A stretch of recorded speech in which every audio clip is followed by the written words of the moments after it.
नमस्कार. आपण व्हिडिओ तर पाहिला असेल. त्या व्हिडिओमध्ये शेतकरी फुकट घ्या फुकट म्हणत आहेत. मेथीची जुडी आहे, शेतकरी फुकट वाटतोय.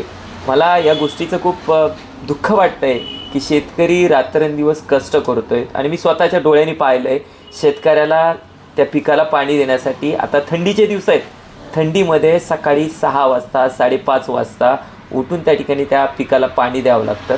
मग इतकं कष्टानं पीक वाढवायचं आणि जेव्हा मार्केटमध्ये आल्यानंतर असं फुकट वाटायचं.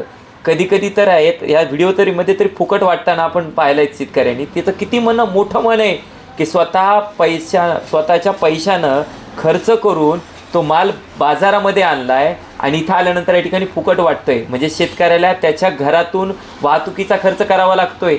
याच्यासाठी खूप मोठं मन लागतं. आणि दुसरी महत्त्वाची गोष्ट, आणि खूप वेळा असं होतं शेतकऱ्यांना वाहतुकीचा खर्चसुद्धा या ठिकाणी निघत नाही. म्हणजे या देशामध्ये ज्याच्या जीवावरती आपण 2 टायमाचं अन्न खातो त्याचा मात्र या ठिकाणी इथं कोणीच विचार करताना दिसत नाही. ना राजकारणी विचार करतायत, ना सामान्य जनता विचार करते.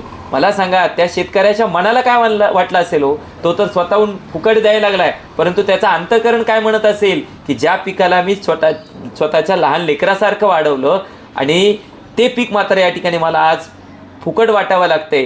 जेव्हा शेतकरी एखादं पीक लावत असतो तर त्याच्यावर त्याची स्वप्न असतात की बाबा हे पीक आलं तर मी माझ्या मुलाची फीज भरण, हे पीक आलं तर या ठिकाणी मी माझ्या मुलासाठी नवीन कपडे घेईल, हे पीक जर आलं तर या ठिकाणी मी माझ्या घरच्यांसाठी कपडे घेईल. असे वेगवेगळे स्वप्न या ठिकाणी त्याचे असतात.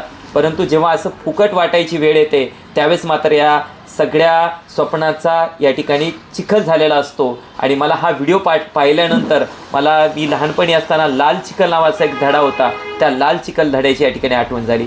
खरंच त्या शेतकऱ्याला या ठिकाणी मी मनापासून धन्यवाद व्यक्त करतो की एवढा मनाचा मोठेपणा फक्त शेतकरीच दाखवू शकतो.